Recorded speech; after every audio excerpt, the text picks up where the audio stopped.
গল্প বৃষ্টি ভেজা কাঠগোলাপ। লেখনীতে সাবিহা সুলতানা মহিমা। চোখ মুখ খিচে বন্ধ করে দাঁড়িয়ে আছি আমাদের বাড়ির স্টোররুমে, আর আমাকে দেয়ালের সাথে শক্ত করে চেপে ধরে আছে নিদ্র ভাই। আমাকে হঠাৎ করে এভাবে টেনে এনে দেয়ালে চেপে ধরার কারণ আমি আদৌ খুঁজে পাচ্ছি না। শরীরের আঘাতের চাইতে ভয় বেশি লাগছে আমার, কারণ নিদ্র ভাই এই রাগ সম্পর্কে আমার অনেক ছোটবেলা থেকেই ধারণা আছে। কি পড়েছি সেটা? আমার ভাবনার মাঝেই নিদ্র ভাইয়ের ঝাঁঝালো কণ্ঠে বলা কথা আমি কেঁপে উঠে আরো শক্ত করে চোখ বন্ধ করে নেই। কি রে, কথা কানে যায় না? কি পড়েছি সেটা? Answer day. শাঁসারি কাপা কাপা গলায় বললাম। নিদ্র ভাই আমার এতটাই কাছে যে তার নিঃশ্বাস আমার মুখের উপর পড়ছে। আমার মুখের এক্সপ্রেশন দেখে নিদ্র ভাই আমাকে ছেড়ে দিয়ে দূরে সরে দাঁড়ালো। শরীর যদি বের করে সবাইকে দেখাবি তাহলে এমন কাপড় না পরে খুলে বেড়াতে পারিস না। ছেলেদের পেট পিট দেখাতে তো আবার তোর খুব ভালো লাগে। নিদ্র ভাইয়ের কথা শুনে এবার আমি ডুকরে কেঁদে উঠলাম। আমাকে এভাবে কেউ কখনো কথা শোনায় না। আমাকে কাঁদতে দেখে নিদ্র ভাই রাগে দেয়ালে নিজের হাত ঘুষি দিয়ে বললেন, যা শাড়ি বদলে 3 পিস নয়তো গ্রাউন্ড বোন।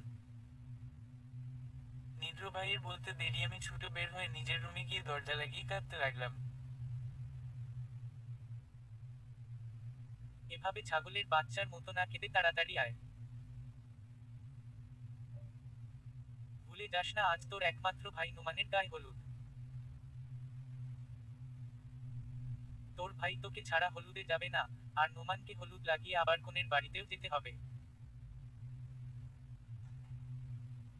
আমার দরজার সামনে নিদ্র ভাই দাঁড়িয়ে বলে চলে গেলেন।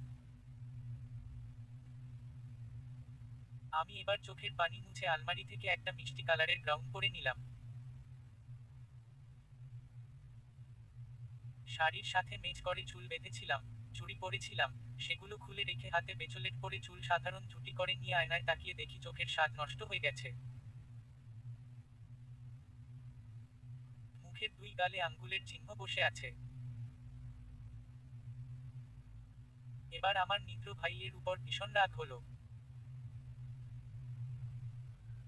আমার এত সুন্দর সাজটা নষ্ট করে দিয়েছে। কি আর করা, ওয়াশরুমে গিয়ে মুখ ধুয়ে সাধারণ সাজ দিয়ে বের হলাম। এর মাঝেই মা ডেকে গেছেন আমাকে।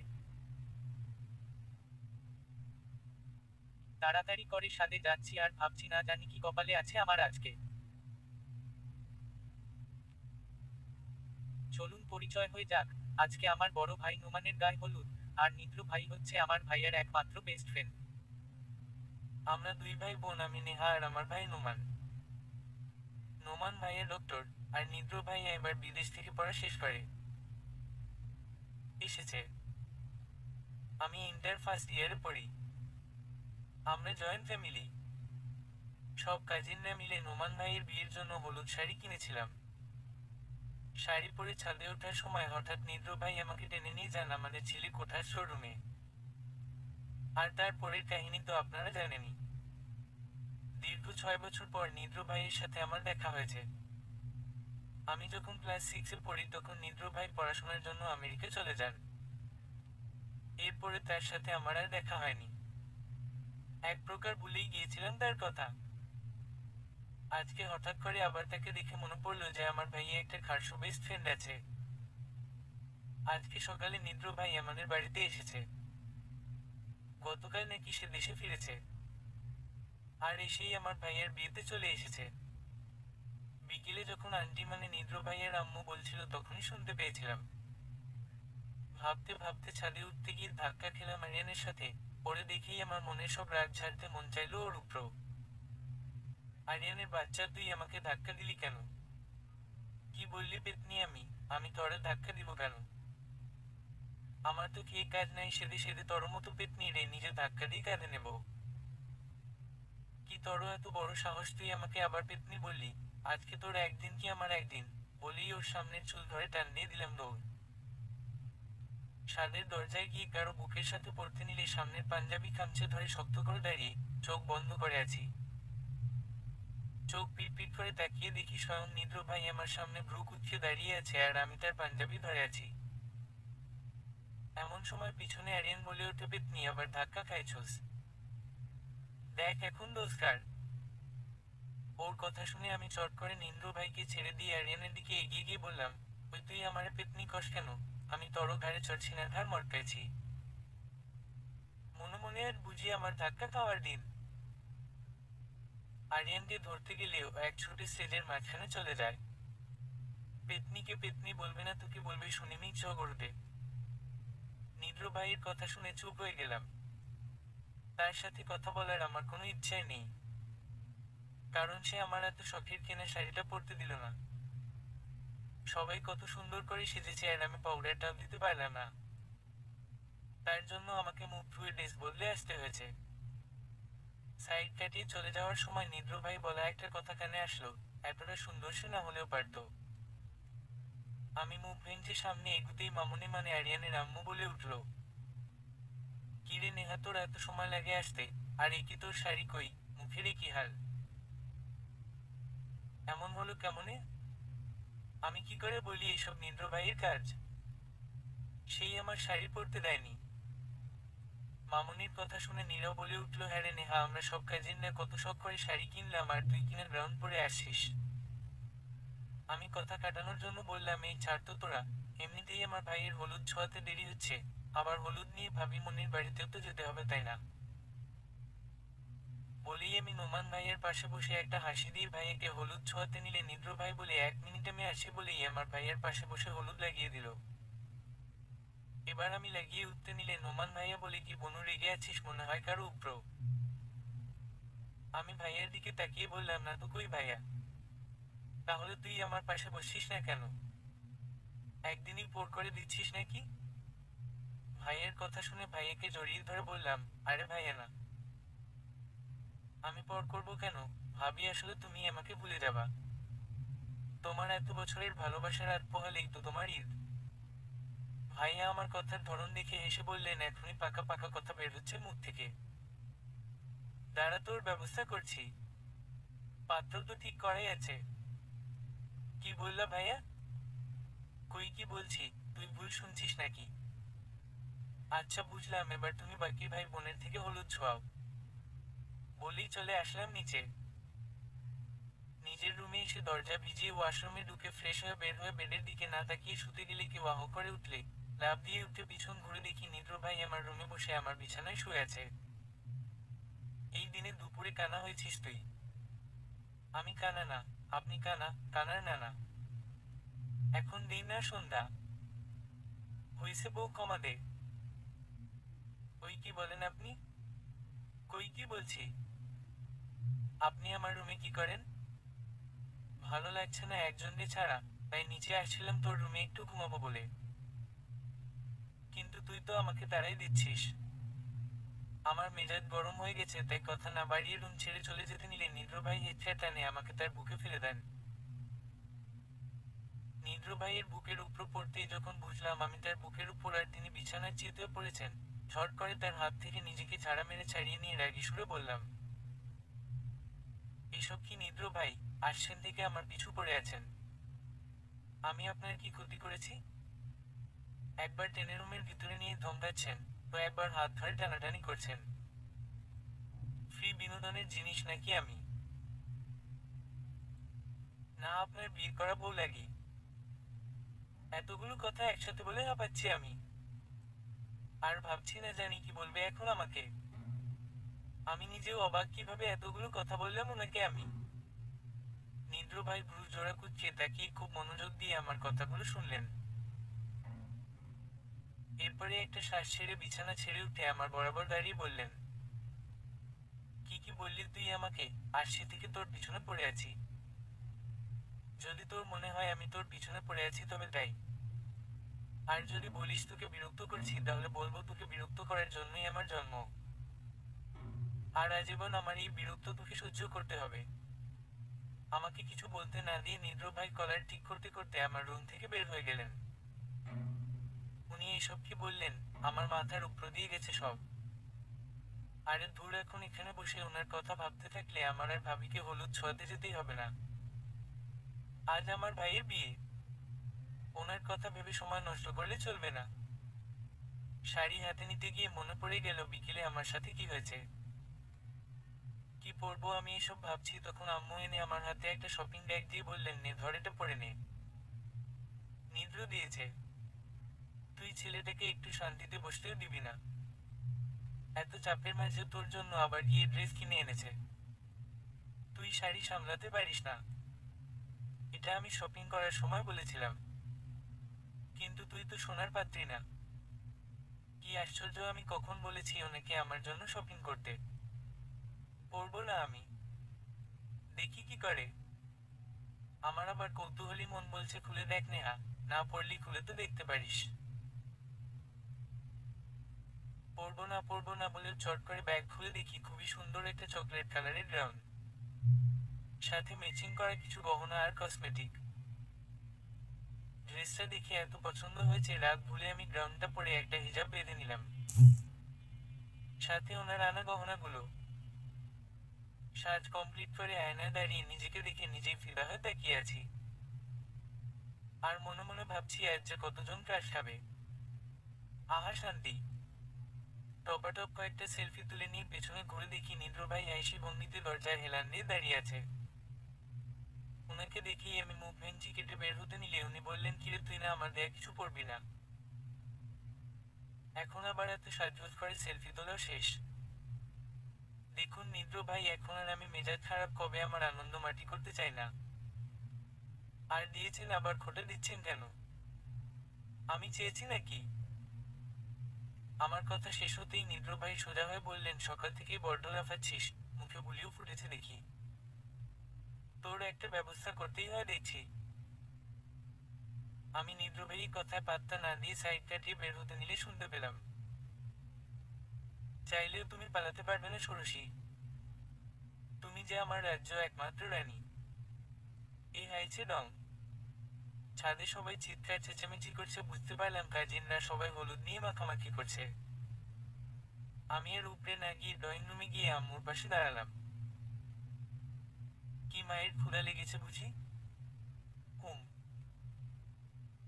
আম্মু আমাকে মুরগির লেগ পিস দিয়ে সাদা ভাত মাখিয়ে খাইয়ে দিতে নিলে সেখানে নিদ্র ভাই এসে বললেন, এখনো ওরে খাওয়া দিতে হয় মামুনি। বিয়ে দিলে তো এতদিনে বাচ্চার মা হয়ে যেত। আর বলিস না বাবা, আমি না খাইয়ে দিলে মহারানী সারাদিন না খেয়ে থাকবে। আমি কিছু বলছি না, চুপচাপ খাচ্ছি। নিদ্র ভাইয়ের দিকে তাকিয়ে দেখি কেমন করে তাকিয়ে আছে। চোখের ইশারায় বুঝালাম কি খাবেন। উনি না বোধক মাথা দুলিয়ে সেখান থেকে চলে গেলেন। আমি খেয়ে আমার রুমে এসে বসে আছি, এখন বাইরে বের হলেই কাজিন মহলের হাতে ধরা খাবো, তাই দরজা অফ করে বসে আছি। আমরা সব কাজিনরা প্ল্যান করে হলুদের জন্য শাড়ি আর গ্রাউন্ড নিয়েছিলাম। সবাই গ্রাউন্ড বাড়িতে পরার প্ল্যানিং থাকলেও আমি শাড়ি আগেই পরেছিলাম, ভেবছিলাম গ্রাউন্ড পরে পরা যাবে। কিন্তু নিদ্র ভাইয়ের তো আবার সহ্য হলো না, তাই শাড়ি বদলাতে হয়েছে আমার। এখন সবাই শাড়ি পরবে আর আমি গ্রাউন্ড। প্রায় আধা ঘন্টা পরে মনে হলো কেউ দরজায় নক করছে, তাই দরজা খুলে দেখি নীরা আর ঈশা দাঁড়িয়ে আছে শাড়ি পরে। ওরা আমার রুমে সাজতে এসেছে। কিরে তুই সেই যে এলিয়ার গেলি না কেন? ঈশা, এমনি ভালো লাগছিল না। আমি। নীরা আমার দিকে তাকিয়ে বলে, তুই এই গ্রাউন্ড কই পাইলি? এটা তো তরে কিনতে দেখি নাই। কখন কিনলি? এটা রুমেই ছিল আগে কেনা। ভাবলাম আজকেই পড়ি। নিদ্র ভাইয়ের কথা বললাম না, কারণ নীরা নিদ্র ভাইকে একটু একটু পছন্দ করে। ও আচ্ছা, চল তাহলে বের হওয়া যাক। ঈশা। নীরা আর ঈশা দুজনে আমার ফুপির মেয়ে, আর ওরা টুইন হলেও দুজনের আচরণ পুরোই আলাদা। বাহির থেকে আম্মুর চিৎকার শোনা যাচ্ছে, এই তোদের হলো না, আরো দেরি হবে। আমরা তিনজন দ্রুত পায়ে বের হয়ে গেটের সামনে গিয়ে দেখি সবাই প্রায় বের হয়ে গেছে, বাকি আছি আমরা কাজিনরা আর নিদ্র ভাই। আরিয়ান আর মুগ্ধ আমাকে দেখে চেঁচিয়ে উঠে বলল, এটা কে রে? তোরে তো চেনাই যায় না। আমি মুগ্ধর মাথায় চাটি মেরে, বলরাম হ্যাঁ ভাই, এবার তাড়াতাড়ি চলো। মুগ্ধ আর আরিয়ান আমার চাইতে 1 বছরের বড় হলেও আমাদের বন্ডিং সে মেয়েদের মতো। ওরা দুজন আমার চাচাতো ভাই। ওরা চারজন রিক্সা নেয়ার পরে দেখা গেল আমার বসার জায়গা নেই। এখন আমি কোথায় বসবো? এমন সময় নিদ্র ভাই এসে বলে, নেহা তুই আমার বাইকে চাইলে উঠতে পারিস। আমি মাইন্ড করব না। আর নয়তো তোকে রেখেই আমরা চলে যেতে বাধ্য হব। কিছু করার নাই। আমি কথা না বলে চুপচাপ বাইকের পেছনে উঠে বসলাম। আমাকে শক্ত করে ধরে বসিস, এমনিতেই বাচ্চা মানুষ পড়ে গেলে আবার ঝামেলা। অকালে বউ হারা হবে আমার আম্মুর ছেলে। আপনি কি বাইক স্টার্ট দিবেন না আমি বাড়িতে ঢুকে যাব? ওরা মনে হয় এত সময় চলে গেছে। আমি বলতে না বলতেই নিদ্র ভাই ফুল স্পিডে বাইক স্টার্ট দিয়ে দিলেন। আমি পড়তে নিয়েও পড়লাম না, শক্ত করে ওনার পাঞ্জাবি খামচে ধরে বসলাম। লুকিং গ্লাসে তাকিয়ে দেখি উনি বাঁকা হাসছেন। পুরো রাস্তা আমরা নীরবই ছিলাম, কেউ কারোর সাথে কথা বলিনি। নোমান ভাইয়ের শ্বশুর বাড়ি আমাদের বাড়ি থেকে 30 মিনিটের রাস্তা। নিদ্র ভাইয়ের সাথে এই পথ মনে হয় 10 মিনিটও লেগে নিয়ে এসেছি। আমি বাড়ির সামনে এসে বাইক থেকে নেমে বাড়ির ভিতরে ঢুকে ভাবির কাছে চলে গেলাম। ওখানে গিয়ে দেখি ঈশা, নীরা, আরিয়ান, মুগ্ধ আর বাড়ির সবাই দাঁড়িয়ে আছে। আমাদের সবাইকে জুস খেতে দেয়া হয়েছে। আমি কেবলই একটু মুখে দিয়েছি, অমনি একটা ছেলে এসে ধাক্কা দিয়ে জুসটা ফেলে দিল। জুসের গ্লাসটা পড়লো আমার হেডারের উপর। ছেলেটা পিছনে তাকিয়ে ছড়িমিট বলে কোথায় যেন গেল। এদিকে আমার হিজাব ভিজে যাওয়ায় ভাবি বলতে লাগলো এ কি হলো, উনি কাকে যেন ডেকে ওয়াশরুমটা দেখিয়ে দিতে বলল। আমি চুপচাপ ওয়াশরুমে গিয়ে হেজাব খুলে ওড়না নিয়ে বের হলাম। ভাবির কাছে যেতেই ভাবি বলল মিরাজের হয়ে আমি ক্ষমা চাইছি। আরে ভাবি তুমি এত মাইন্ড করছো কেন? আমি কিছু মনে করিনি। যতই হোক আমার একমাত্র ননদী বলে কথা। দেখো ভাবি তোমাকে আজকে একটা কথা বলতে চাই, তুমি কি আমার বড় বোন হবে? আমার তো কোনো বড় বোন নেই, আমরা তো দুই ভাই বোন। তুমি আমাদের বাড়িতে আমার ভাইয়ের বউ না হয়ে আমার বোন হয়ে যাবে প্লিজ। আহা বাচ্চাটা এমন করে বলে না, আমি তো তোমার বড় বোনই তাই না। আমি তো এমনি বললাম। আমি কি এর জানি না আমার এই বাচ্চা বোনটা অধমের কাছে একটু আদর স্নেহ চায়? সে কি আর আমাকে বলে দিতে হবে? ভাবি আমাকে আলতো করে জড়িয়ে ধরে বললেন। ভাবি কানে কানে ফিসফিস করে বললাম আচ্ছা নাকি কোনো কাজিন? একটু সেটিং করাই দাও না। সিঙ্গেলের কতদিন? ভাবি আলতো করে কান মলে বললেন ওরে দুষ্টু। এই সব চলে মনে মনে। আমার ভাবি মনির নাম মারিয়া। সেও আমার ভাইয়ের মতো সাইকোলজিস্ট। এই তোদের ভাবি ননদের ভাব বিনিময় শেষ হলে আমরা কি হলুদ কার্য শুরু করতে পারি? সামনের দিকে তাকিয়ে দেখি তখন যে ছেলেটা আমার উপর জুস ফেলেছিল সেই কথাটা বলছে। আমি তার দিকে তাকাতে এসে বলেও, তাহলে আপনি আমার মামাতো বোনের ননদ। দেখ মিরাজ, এমনিতে তুই অন্যায় করেছিস, ওর হেজাবে জুস ফেলে হেজাব নষ্ট করেছিস, এখন আবার ওকে ব্লেম করছিস। ভাবি। এবার মিরাজ নামক ছেলেটা চুপ হয়ে গেল। ভাবির বান্ধবী এর কাজিনরা সবাই মিলে ভাবিকে ঠিকভাবে হলুদ সেজে বসিয়ে দিলে প্রথমে বড়রা হলুদ লাগাচ্ছে, এরপরে ছোটরা লাগাবে। এই সুযোগে আমি একটু এদিক ওদিক ঘোরার জন্য উঠতেই দেখি মিরাজ ছেলেটা আমার দিকে এগিয়ে আসে। কোথায় যাওয়া হচ্ছে নাকি মিস? জি বাসাটা ঘুরে দেখতে চাচ্ছিলাম এই আর কি। তা আপনার নাম কি? জি ভাইয়া নেহা। নাইস। আমার নাম মিরাজ, বর্তমানে একটা কোম্পানিতে জব করি। জি আমি জানি আপনার নাম মিরাজ। বেটা তোর কাছে কি আমি জানতে চাইছি তুই কি করিস? ও আচ্ছা, আসলে আমি ওই সময়ের ঘটনার জন্য সরি, আমার একটু তাড়া ছিল তাই খেয়াল করে সারতে পারিনি। ওকে, আমি কিছু মনে করিনি। বিয়ে বাড়িতে এইসব ছোটখাটো বিষয় হয়ে থাকে। মিরাজ ছেলেটাকে আর কিছু বলতে না দিয়ে সেখান থেকে চলে আসলাম। আর মিরাজ সেখানে আহাম্মকের মতো দাঁড়িয়ে রইল। নেহা আর মিরাজের দিকে আড়াল থেকে কেউ একজন অগ্নি চোখে তাকিয়েছিল, যা মিরাজ নেহার চোখের পড়েনি। যদি নেহা একবার দেখতো তাহলে হয়তো সে আর কখনো কারোর সাথে কথা বলতো না। এই তো আর কিছুদিন বাচ্চা পাখি, যত পারো ডানা চাপটে মুক্ত আকাশে উড়ে নাও। আসছে তোমার জীবনের সবচাইতে বড় ঝড়। যার হাত থেকে তোমায় কেউ বাঁচাতে পারবে না। তোমার অতীত বড্ড তিক্ত, যা সহ্য করতে পারবে না। বলেই একটা ডেভিল মার্কা হাসি দিয়ে ব্যক্তিটি সরে গেল সেখান থেকে। মিরাজ কিছু সময় দাঁড়িয়ে থেকে যখন বুঝতে পারল সে বোকা হয়েছে, তখন মাথা চুলকে নেহার পিছু পিছু বাকিদের কাছে চলে গেল। নেহা গিয়ে দেখে বড়দের হলুদ লাগানো প্রায় শেষ। এই খোড়া লাগিয়ে দিবে। নেহা গিয়ে সোজা নিদ্রের পাশে দাঁড়ালো। তখন নিদ্র ফিস ফিস করে বলে, কি স্নিগ্ধময়ী, এত সময় কোথায় ছিলেন আপনি? নেহা বড় বড় চোখে নিদ্রের দিকে তাকিয়ে বলে, কি বললেন নিদ্র ভাই? মানে আমাকে আপনি কবে থেকে এই সব নামে ডাকা শুরু করলেন? বিয়ে বাড়িতে সুন্দরী বেআইন দেখে কি আপনার মাথা গেল নাকি? সুন্দরী বেআইনদের ভেবে আমাকে উল্টাপাল্টা বকছেন নাকি? এবার নিদ্র বিরক্তিকর চাহনি দিয়ে বলল, না, আমি সঠিক জায়গায় বলেছি। কিন্তু তুই তো গাধা, তোর তো আবার এই সব ফিলোসফি মাথায় ঢুকবে না। ক্ষমা করেন ভাই, আমি আপনাদের মতো এত ব্রিলিয়ান্ট স্টুডেন্ট না। এই সব ফিলোসফি বোঝার ক্ষমতা আমার নাই। আমি কি তরে পড়াইতে বসছি? তুই সাধারণ কথাও বুঝিস না। তোরে নিয়ে আমি কেমন এই জীবন পার করব? এক মিনিট নিদ্র ভাই, আপনি কেন আমাকে নিয়ে জীবন কাটাতে যাবেন?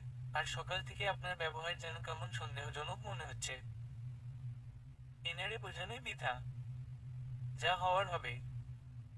আস্তে আস্তে বলে নিদ্র ভাই হলুদ লাগাতে চলে গেল। আমিও আর কিছু না বলে নিদ্র ভাইয়ের সাথে হলুদ দিতে চলে গেলাম। সবার হলুদ লাগানো শেষ হলে আমরা বাড়িতে ফিরে যার যার মতো রুমে ঘুমিয়ে গেলাম। কারণ কাল আবার সকাল সকাল উঠতে হবে।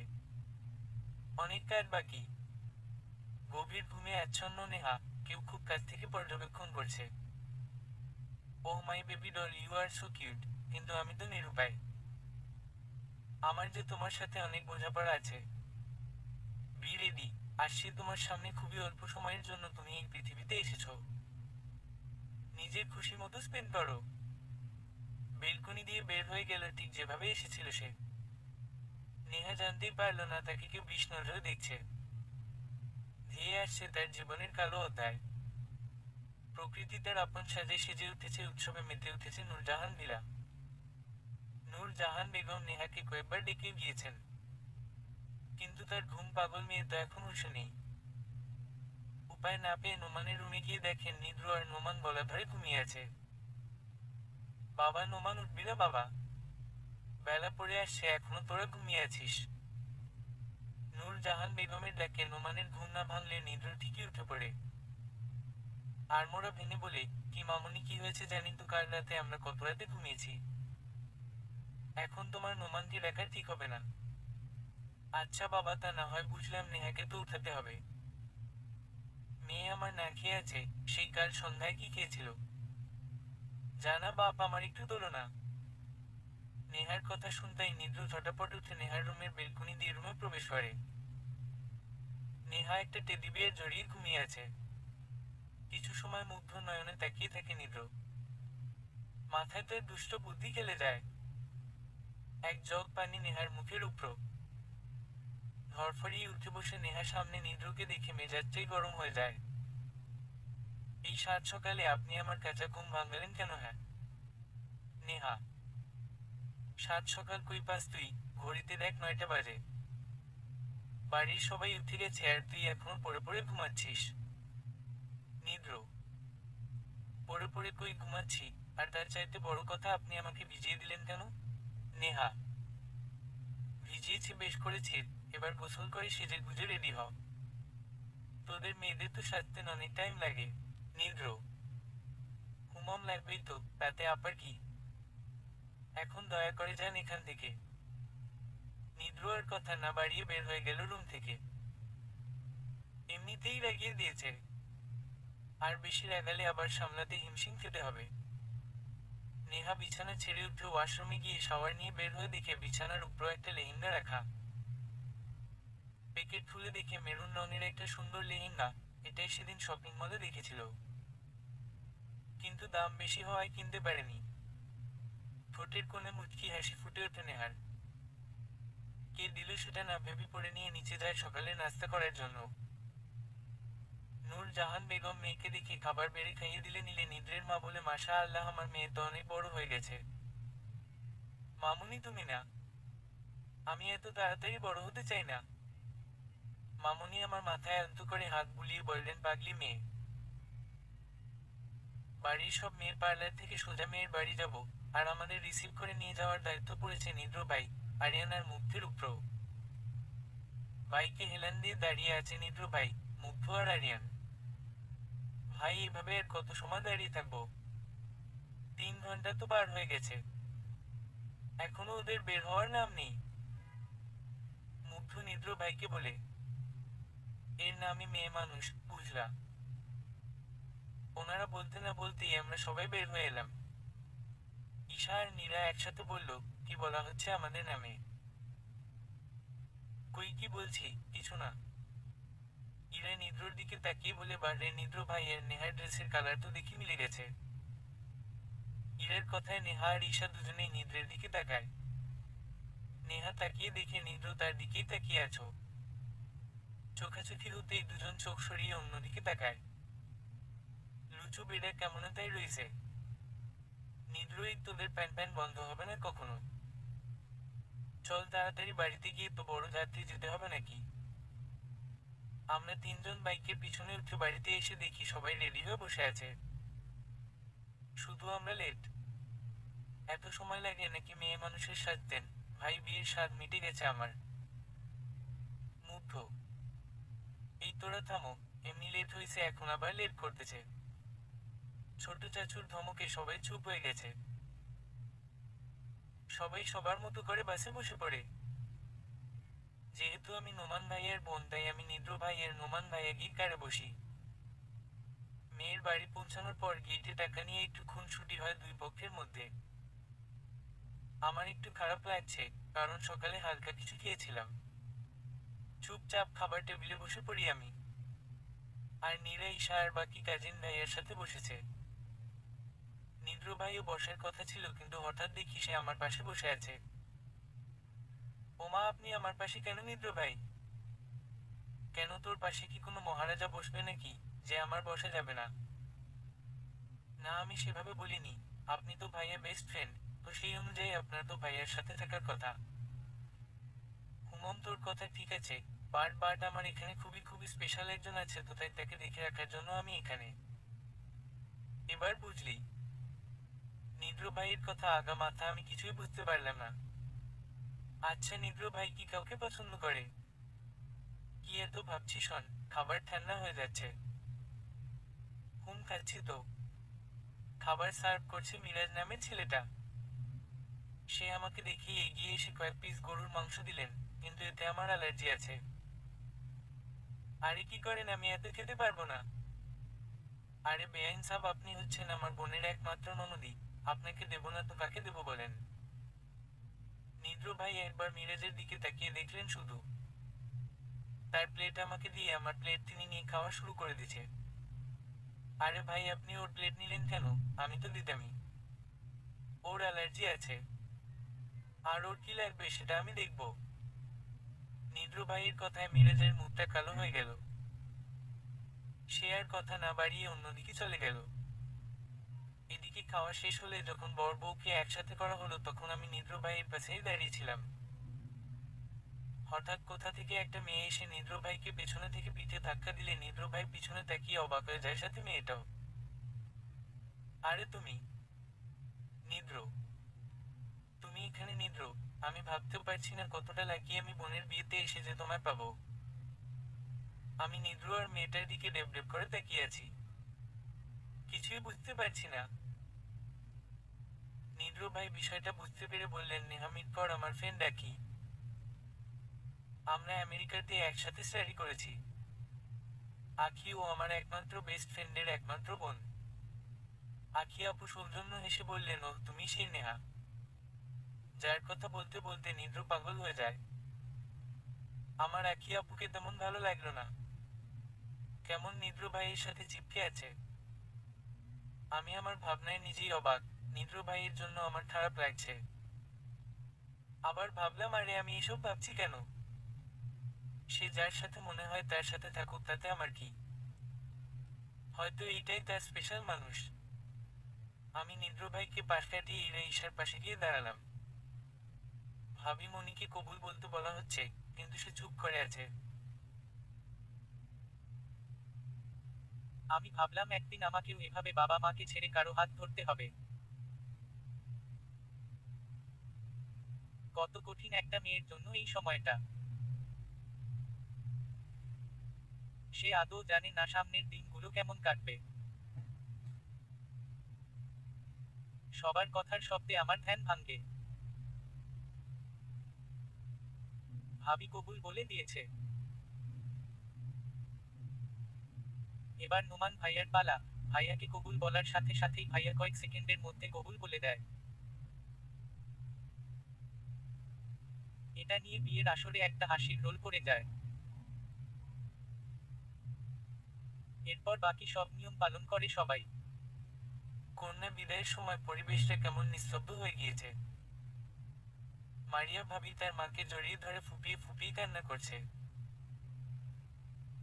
ভাবির বাবা দূর থেকে চোখ মুছে এসে নোমান ভাইয়ের হাতে ভাবির হাত তুলে দিয়ে বললেন, বাবা আমার অনেক আদরের একমাত্র মেয়ে, আদরের দুলালি। তোমার উপর ভরসা করে তোমার হাতে তুলে দিচ্ছি, কখনো কষ্ট দিও না আমার মেয়েকে। আমি তোমার উপর বিশ্বাস করি। আমি জানি তুমি আমার মেয়ের কখনো অমর্যাদা করবে না। আর যদি কখনো মনে হয় আমার মেয়ে বেয়াদবি করেছে, তবে তার গায়ে হাত না তুলে ভালোবাসা দিয়ে বুঝিয়ে বলো। আশা করি আমার মেয়ে বুঝবে। নোমান ভাইয়া আঙ্কেলের হাত চেপে ধরে বললেন, বাবা আজ থেকে আপনার মেয়ের সব দায়িত্ব আমার। ওকে কখনো কষ্ট দিব না। তার সুখ দুঃখের সঙ্গী আমি। আমার উপর ভরসা করেছেন, আমি আপনার ভরসার কখনো অমর্যাদা করব না। মারিয়া ভাবি তার বাবাকে জড়িয়ে ধরে কিছু সময় কাঁদলেন। কেন জানি আমার এই দৃশ্য দেখে নিজেকে আটকাতে পারলাম না। চোখ দিয়ে নিজের অজান্তেই পানি চলে এসেছে। আমাকে কাঁদতে দেখে নিদ্র ভাই এগিয়ে এসে বললেন, কাঁদছিস কেন পাগলি? এটা নিয়ম। এই নিয়মের বাইরে যে কেউ যেতে পারবে না। তোরেও বিয়ে দিব একটা রিক্সাওয়ালার সাথে, ভালো হবে না? সব ঠিক ছিল, কিন্তু ওনার এই কথা শুনে আমার অনেক রাগ হচ্ছে। তাই বললাম, তাহলে আপনাকে একটা কাজা বেটির সাথে বিয়ে দিব। সব সময় আমার পিছু না নিলে চলে না। না নারে চলে না।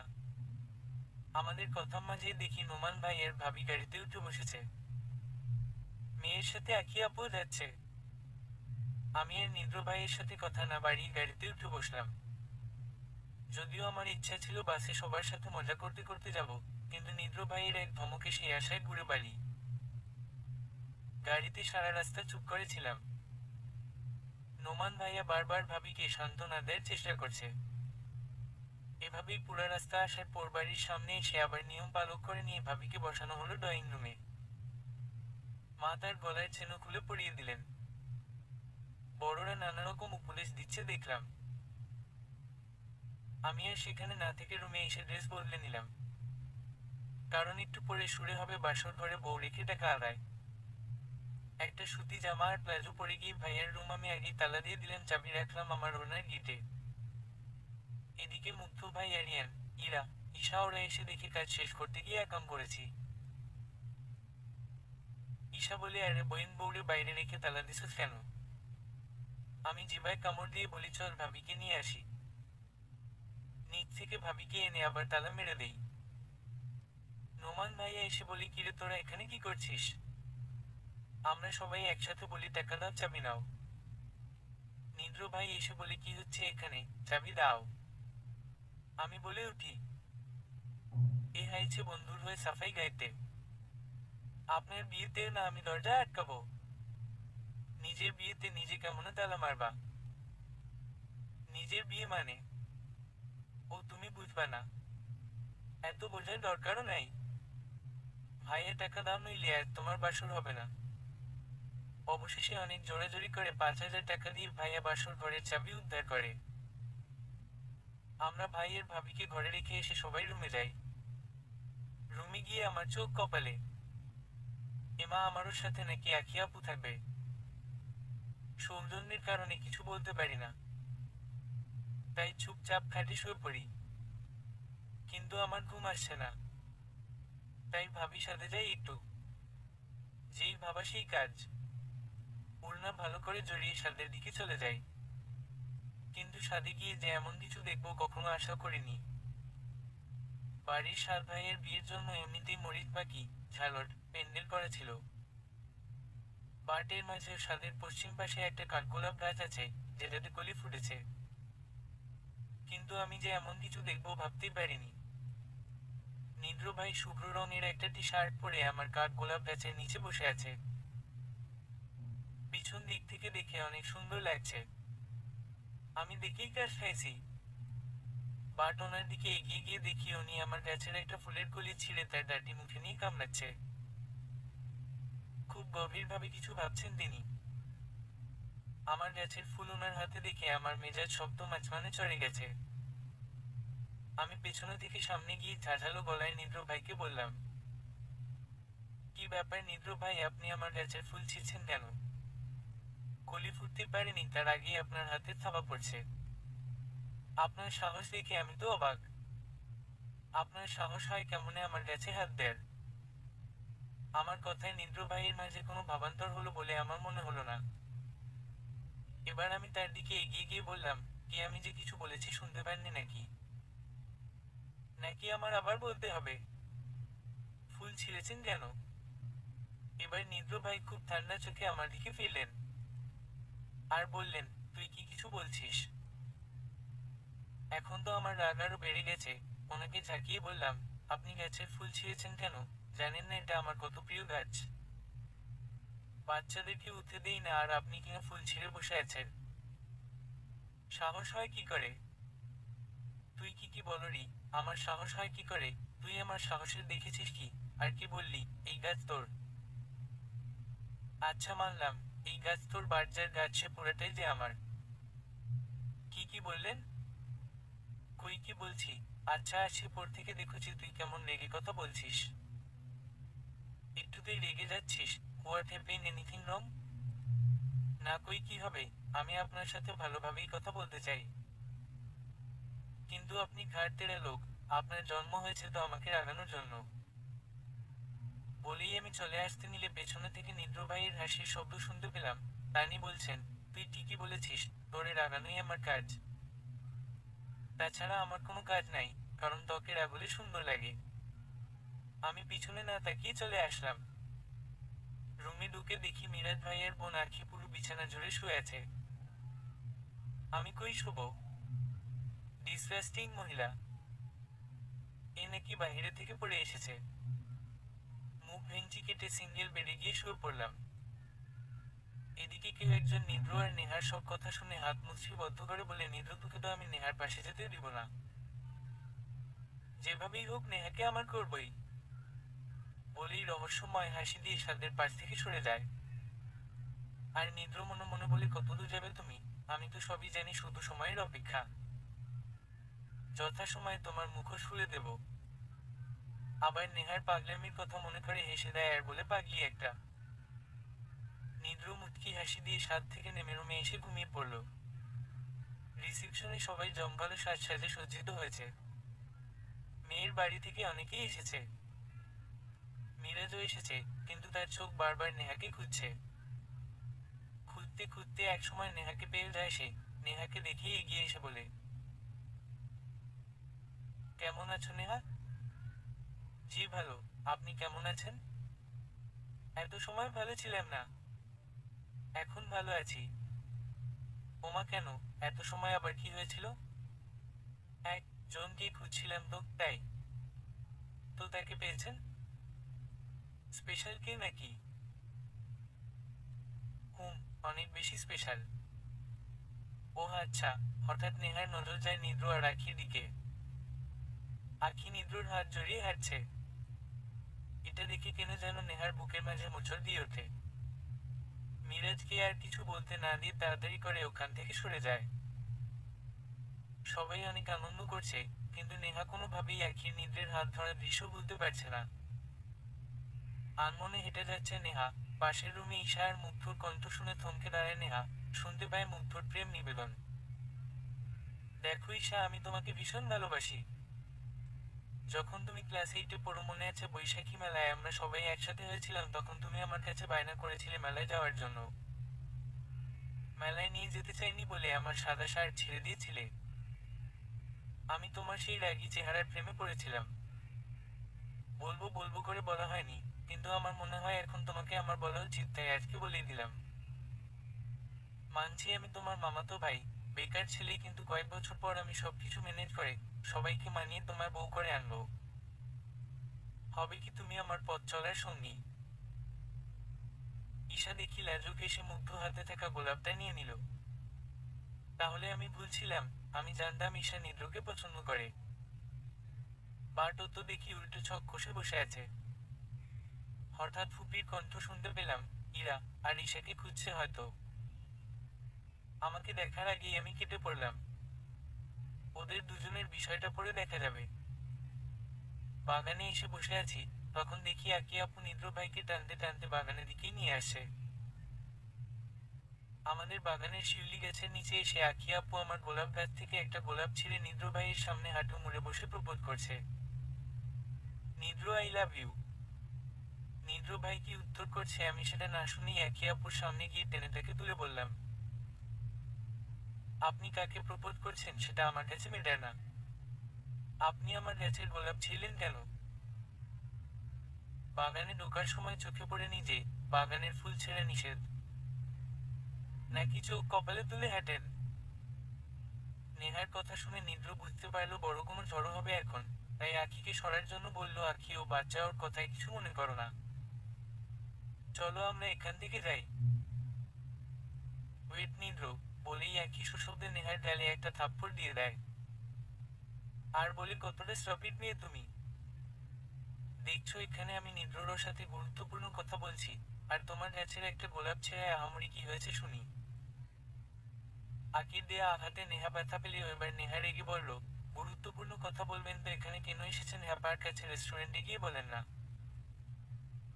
নিদ্রও রেগে গেছে, কারণ নেহার গায়ে কেউ কখনো ভুলেও টোকা দেয় না, সেখানে নেহার গালে আঁকি আঘাত করেছে। বার কিছু বলবে তার আগেই দেখে নেহা রেগে গাছের কাছে গিয়ে গোলাপ গাছটা একটানে তুলে ফেলে দিয়েছে। নেহার হাতে কাটা ঢুকে রক্ত বের হচ্ছে, সেদিকে ওর খেয়াল নেই। ওর তো কষ্ট হচ্ছে, আঁকি কেন নিদ্রকে প্রপোজ করবে, তাও আবার ওর গাছের গোলাপ থেকে। তবে কি আঁকি নিদ্র সেই স্পেশাল মানুষ? তবে ওর প্রতি এত কেয়ার, এত কিসের অধিকার? নেহার মাঝে কোনো হুঁশ, সেই সম্পূর্ণ গোলাপ গাছ তুলতে গিয়ে হাত কেটে ক্ষত বিক্ষত হয়ে গেছে। গল গল করে রক্ত পড়ছে। নিদ্র কি করবে বুঝতে পারছে না, দিশেহারা হয়ে গেছে।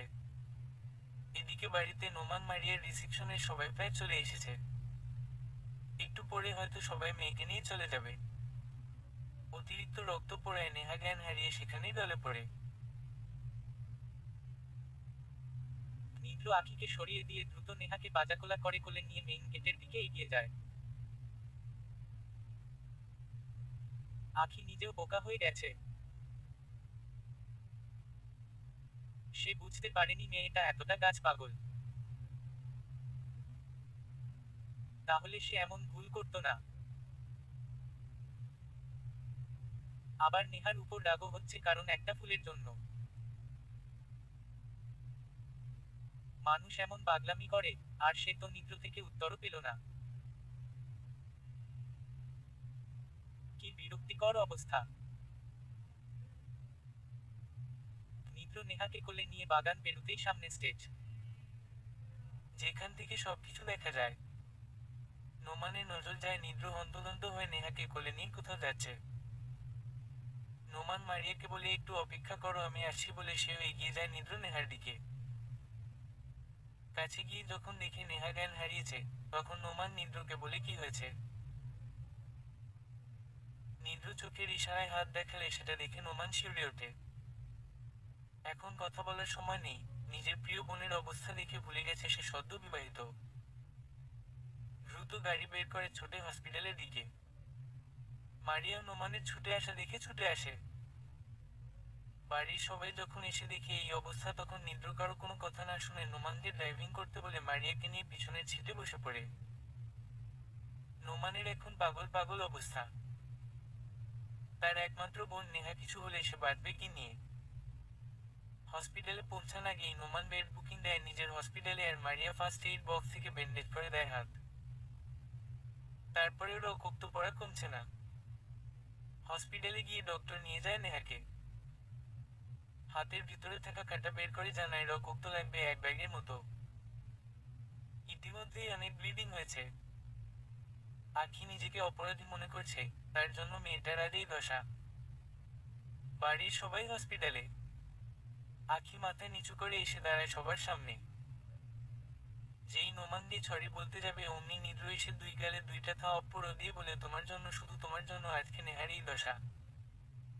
ওর যদি কিছু হয় আমি তোমাকে ছাড়বো না। আখি অপরাধী মতো মাথা নিচু করে দাঁড়িয়ে থাকে। নোমান সবই শুনেছে, তাই আখিকে বলে ওর সাইকোলজিক্যাল কিছু সমস্যা আছে। ও গাছ লাগাতে, বই পড়তে, আর্ট করতে খুব ভালোবাসে। খুব বললেও বোধহয় ভুল হবে, ভীষণ রকমের ভালোবাসে। কিন্তু কেউ যদি ভুল করে ওর বাগান বা বই কিংবা ছবিতে হাত দেয় তাহলে ও খুব রেগে যায়। যার কারণে আমরা বাড়ির কেউ কখনো ওকে এই সব বিষয়ে লাগাই না। কিন্তু তুমি তো ওর বিষয়ে কিছু জানো না, তাই এমনটা করেছো। আমি সরি, তোমার জানা ছিল না, এতে তোমার কোনো দোষ নেই। দোয়া করো আমার বোনটা যেন সুস্থ হয়ে যায়।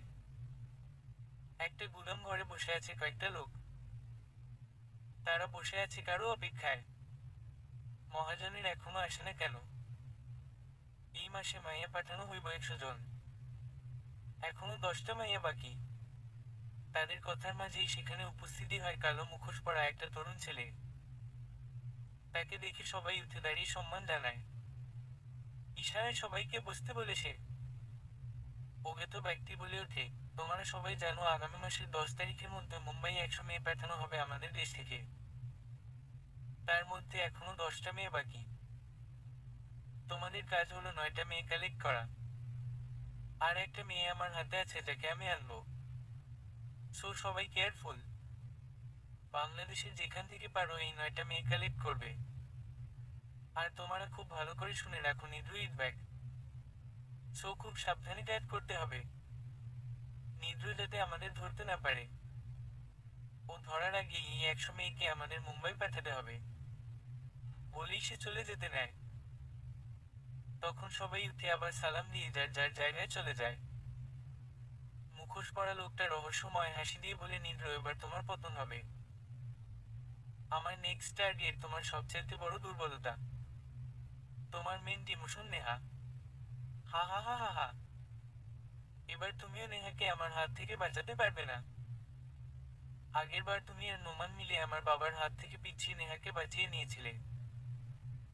কিন্তু আমি তো এত কাঁচা খেলোয়াড় না। নেহা নিজে এসে ধরা দেবে আমার হাতে। নিদ্রর জরুরি কল আসায় এসে বের হয়ে যায় হসপিটাল থেকে। আখি সব শুনে নিজের করা কাজের জন্য আবারও মাফ চায়। নিদ্র দাঁড়িয়ে আছে তার বসের সামনে। নিদ্র, শোনো, এবার আমাদের খুব সাবধানে এগোতে হবে। কারণ আমাদের চারদিকে শত্রু। ওদের টার্গেট হচ্ছে নেহা। আর আমি জানি তুমি নেহাকে কতটা বেশি ভালোবাসো। তাই বলবো, তুমি হেরে গেলে নেহাকে হারাতে হবে। জি স্যার, আমি জানি, তাই নেহাকে শিকার হিসেবে বেছে নিয়েছে ওরা। স্যার, মনে আছে আমি নেহার ঘুমন্ত মুখ দেখে এক মুগ্ধতায় ছেয়ে গিয়েছিল আমার মনে। সেই পিচ্ছি নেহা কত বড় হয়ে গেছে। হুমম, সেটাই তো। তোমার ভালোবাসাটা এবার পরীক্ষা হবে। যদি তুমি জিতে যাও তাহলে শুধু তুমি না, ও বাংলাদেশের হাজারো নারী শিশু বেঁচে যাবে। আর যদি হেরে যাও তাহলে শুধু তুমি না, ও পুরো বাংলাদেশই হেরে যাবে। জি স্যার, আমি জানি, তাই তো আমি এত রিস্ক থাকা সত্ত্বেও নেহাকে টপ হিসেবে ব্যবহার করছি। নোমান জানে এই বিষয়ে। জি স্যার, জানে। ওর পুরো সমর্থন আছে। ওহ নিদ্র, তোমাকে তো একটা বিষয় জানানো হয়নি। জানো তো এবার কত মেয়ে পাঠাবে ওরা মুম্বাইয়ে? স্যার, প্রায় 100 মেয়ে। আমি জানতে পেরেছি এখনো 10টা মেয়ে বাকি আছে। আর তার মধ্যে নেহা একজন। ইউ আর টেলেনটেড বয়। আমি জানি তুমি পারবে। তোমার একটু অসতর্কতা হারাবে 100টা মেয়ে। So be careful. Yes sir. এরপর মুচকি হাসি দিয়ে নিদ্র বের হয়ে আসে তার বসের সামনে থেকে, আর বলে, এই তো আর কয়েকটা দিন, তারপরেই তোদের মুখোশ খুলে দিব আমি, আর নেহাকেও আমার করে নিব। নিদ্র ইট ব্যাগ, পারবে না এবার আর চোখে তুলে দিয়ে পালাতে। মীরা আখির হাত ধরে বসে বলছে, আপু তুই এটা কি করছিস?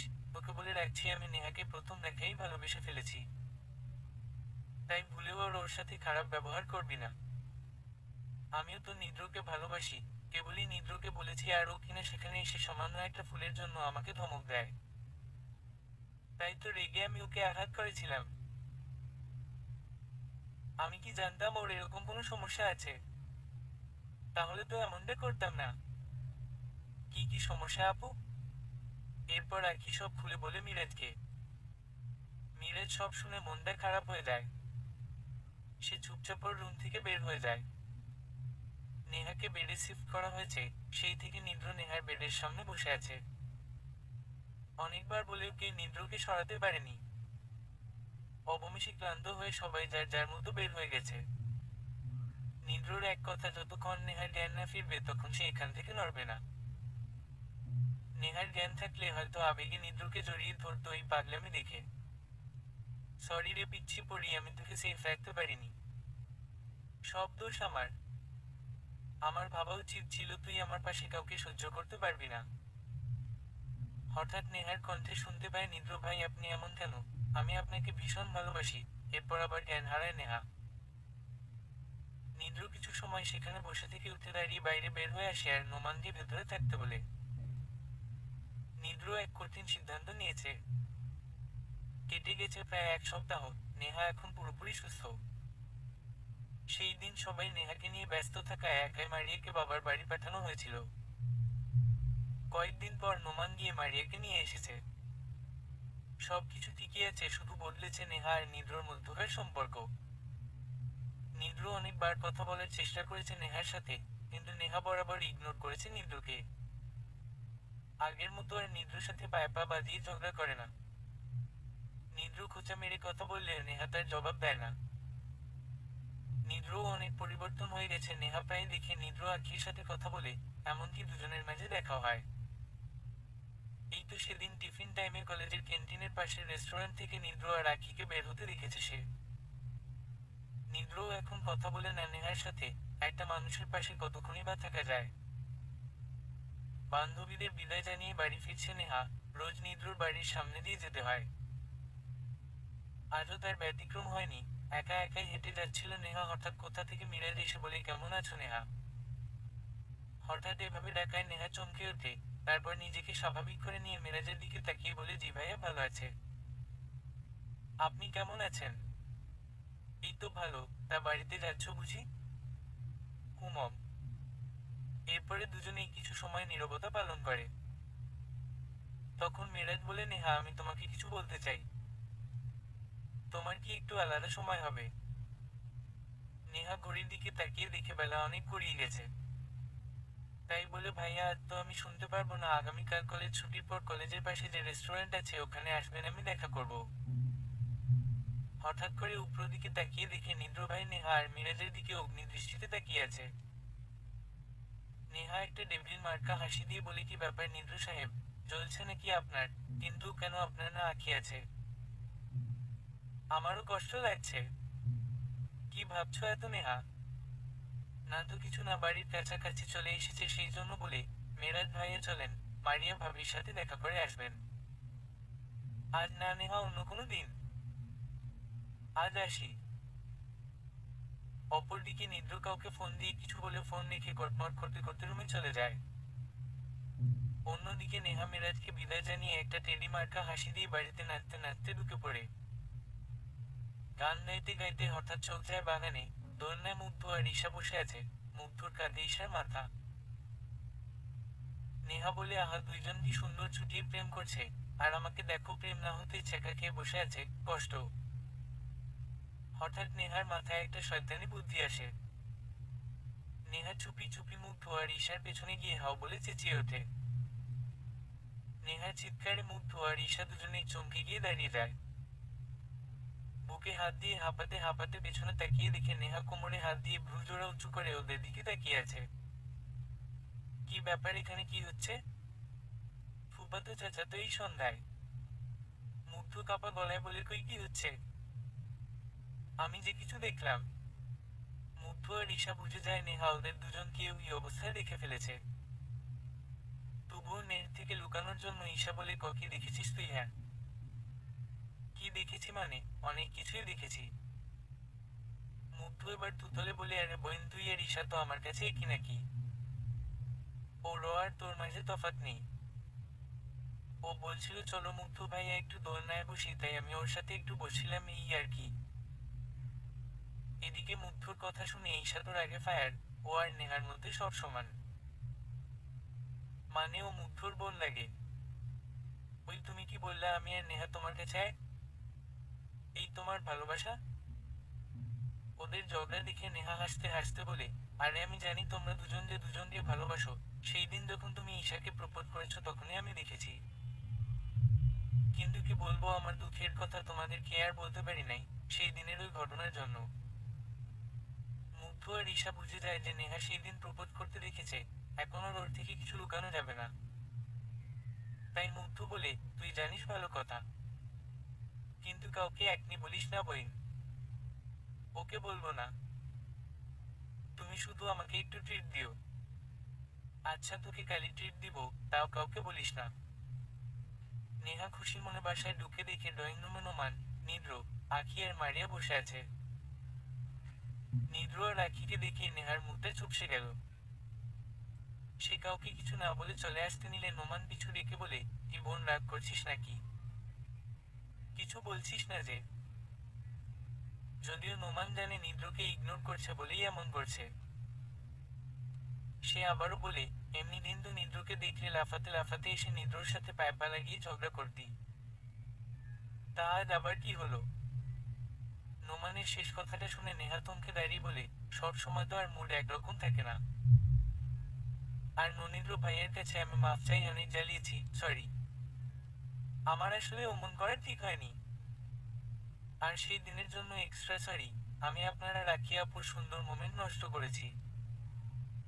ওর এই কথা শুনে আঁখি উঠে এসে হেসে বলে, ওমা নেহা, এসব তুমি কি বলছো? আরে পাগলি মেয়ে, আমি তো জাস্ট নিদ্রকে দিয়ে ট্রাই করছিলাম কিভাবে প্রপোজ করা যায়।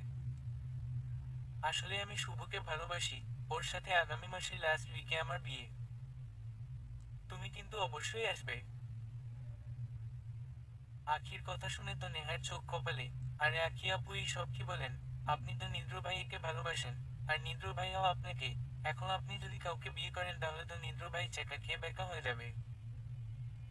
নেহার এমন কথা শুনে নিদ্রর কাশি উঠে যায়। আর ওদিকে নোমান আর মারিয়া হাসিতে ফেটে পড়ে। নেহার কথা শুনে আখি বলে, আরে না, নিদ্র তো তোমাকে ভালোবাসে। মাঝখান থেকে আমি হলাম ভিলেন। ও তোমাকে সেই ছোটবেলা থেকে ভালোবাসে। আখির এহেন কথায় নেহা লজ্জা পেয়ে এক দৌড়ে নিজের রুমে এসে হাঁপাতে থাকে।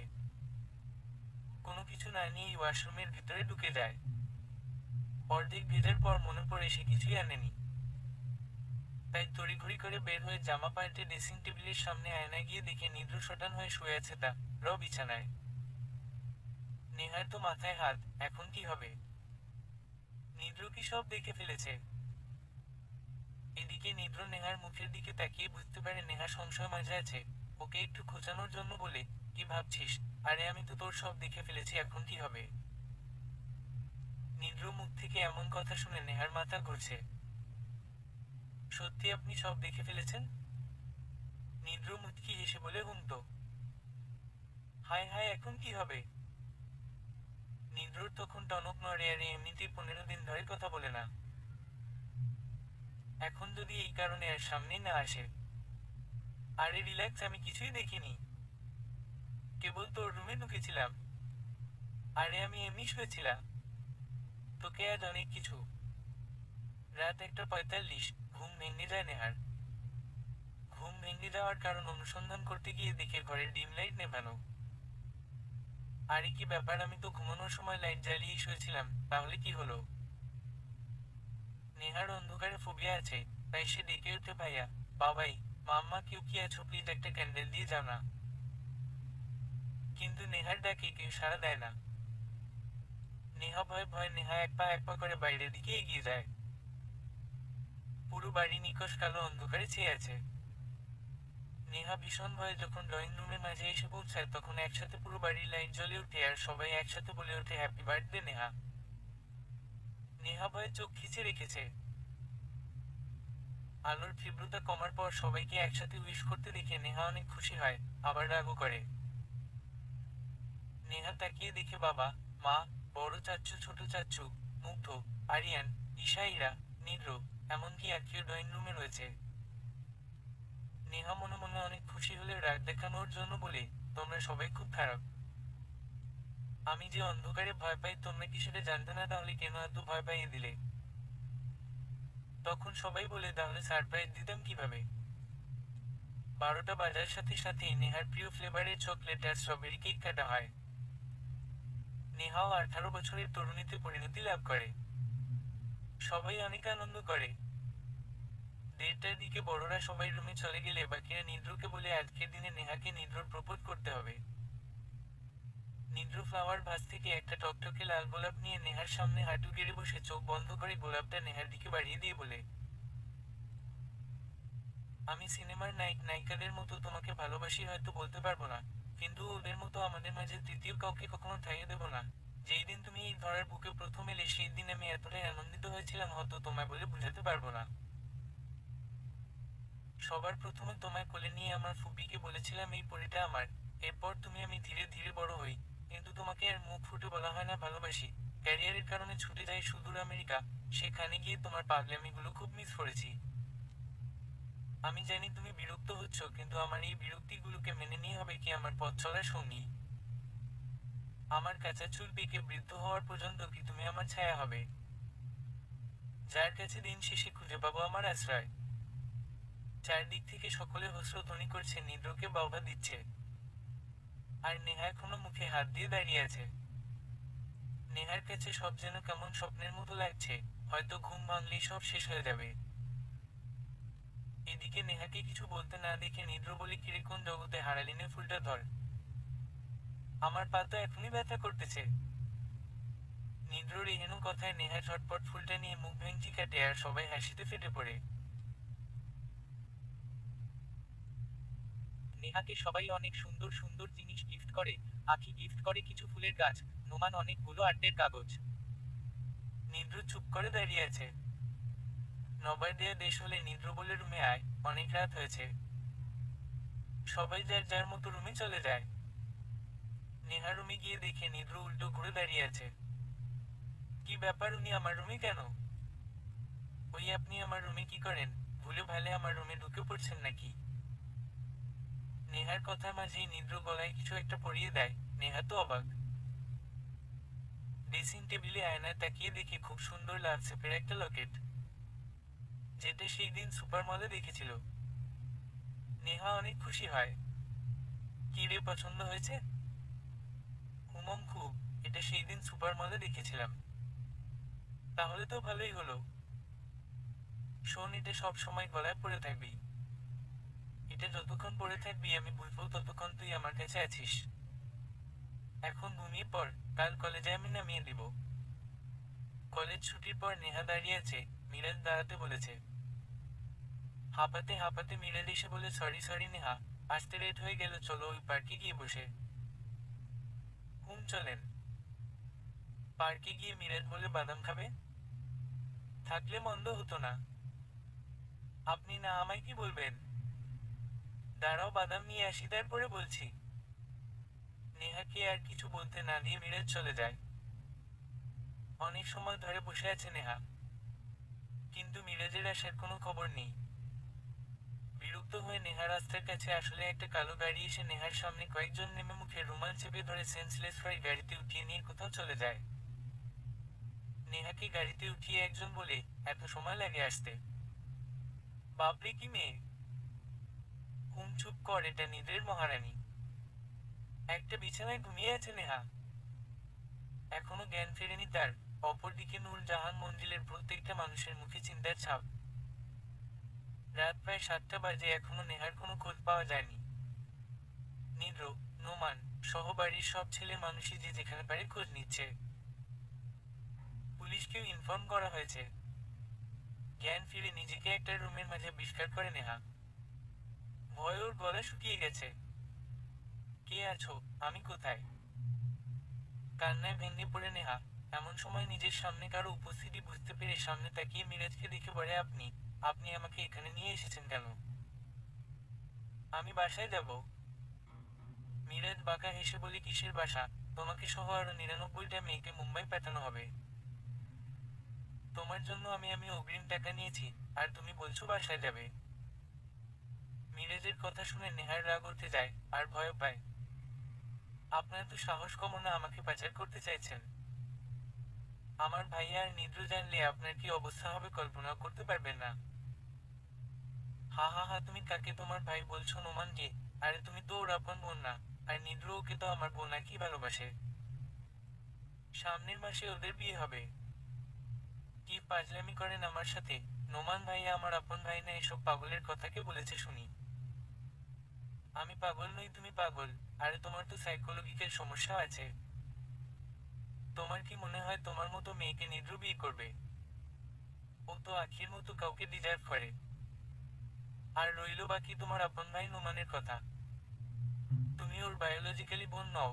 যখন তোমার বয়স 10 তখন তুমি আমার বাবার হাতে শিশু পাচার বলে পড়েছিলে। যে রাতে তোমাকে পাচার করা হবে ওই রাতে রাস্তায় আমাদের কার নষ্ট হলে তোমরা কিছু মেয়ে আমাদের অসাবধানতার পালানোর চেষ্টা করো। সবাইকে ধরতে পারলেও তোমাকে পাইনি আমার বাবা, কারণ তার আগেই পুলিশ চলে আসে। আর তুমি দৌড়াতে গিয়ে গাছের সাথে বাড়ি লেগে জ্ঞান হারাও। তখন তুমি নোমান আর নিদ্রদের ট্যুর গাড়ির সামনে পড়ে যাও। ওরাই তোমাকে ডক্টরের কাছে নিয়ে যায় আর ডক্টর জানায় তুমি আগে সব ভুলে গেছো। সেই থেকে তোমাকে নোমানের বোন হিসেবে পরিচয় দিয়েছে ওরা। আর তোমাকে এত কিছু বলছি কেন? এই ইঞ্জেকশনটা ওর গায়ে পুশ করে দাও। জি, বসো। নেহা আবার সেন্স হারায়।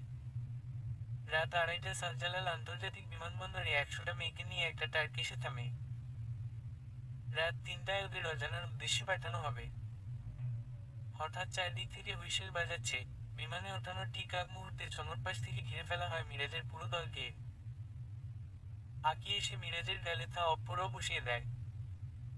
তোকে আমার ভাই বলতেও ঘৃণা হচ্ছে, ভাবতেও ভয় লাগে আমার বাবা ভাই এত খারাপ মানুষ। তুই কি ভেবেছিস আমরা কিছু জানতে পারবো না? আরে বাপ বাপকেও ছাড়ে না। তোকে ফাইন করার জন্য আমাদের দেশে আসা। প্রথম আমি তোর নাম শুনে চমকে গিয়েছিলাম।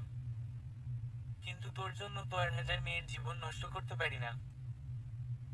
নিদ্র মিরাজের কলার ধরে বলে, কি ভেবেছিস নেহাকে খুঁজে পাবো না? নিদ্র এতটাও বোকা না। নেহার গলায় নিদ্রের ভালোবাসার চিহ্ন হলো কেটে স্পিকার লাগিয়ে দিয়ে চললাম। যা এবার হাজতে গিয়ে মর। নেহা সহ বাকি সব মেয়েকে নিরাপদে বাড়িতে পৌঁছে দেয় নিদ্র স্পেশাল টিম। নিদ্র গোয়েন্দা বিভাগের হেড হিসেবে প্রমোশন পায়। নেহাকে বাড়িতে আনলে নেহা একদম চুপ হয়ে যায়। ওর মধু মনে হয় ও এই বাড়ির আপন কেউ না। এমনকি নিদ্রর সাথে বিয়ে করতেও মানা করে দেয়। নেহা বাড়ি থেকে পালানোর চেষ্টা করলে নিদ্র ধরে ফেলে আর আসল বিষয় জানতে চায়। তখন নেহা বলে, আমি আমার আসল মা বাবার কাছে যেতে চাই। তুমি যদি আমাকে তাদের খুঁজে দিতে পারো তবেই তোমায় বিয়ে করব। নিদ্র বলে, যেই দিন তুই আমাকে বিয়ে করবি সেই দিন তোকে তোর বাবা মার কাছে নিয়ে যাব। আজ নেহা নিদ্রের বিয়ে। নেহার টেনশনে নীল হয়ে গেছে নিদ্র তার বাবা মাকে এনে দিবে।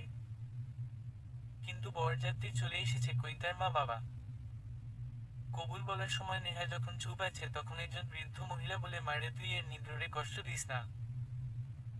তোর পাওয়ার জন্য আমি যে 10টা বছর বুক খালি করে আছি। এরপর নেহা কবুল বলে দেয়। জানতে পারি এই মহিলাই ওর আসল মা আর নিদ্রর ফুপু। বাসর ঘরে ফেলের মাঝখানে বউ সেজে বসে আছে নেহা। বুক ধড়ফড় করছে ওর। একসাথে এত কিছু পেয়েছে, এখন শুধু নিদ্রকে আপন করে নেয়া। ভাবনার মাঝেই নিদ্র রুমে প্রবেশ করে নেহার দিকে এগিয়ে যায়। নেহা সালাম করতে গেলে নিদ্র বুকে জড়িয়ে ধরে। কি করছিস তুই? কেন সালাম করছি? এটাই তো নিয়ম। কে বলেছে তোকে? শোন, তোর জায়গা পায় না আমার বুকে। যা ভারী কাপড় বদলে আয়, আমরা আল্লাহর শুকরিয়া আদায় করি। দুজনই অজু করে নামাজ পড়ে নীরব বেকুনিতে যায়। বেকুনিতে একটা কাঠগোলাপ ফুটেছে, আর বৃষ্টির পানিতে ধুয়ে যাচ্ছে কাঠগোলাপের গাছ। ক্যান্ডেল লাইটের আলোয় দুজন বেলকনিতে সূচনা করে তাদের নতুন জীবন। একটা ভালোবাসায় মোড়ানো রাত সমাপ্ত।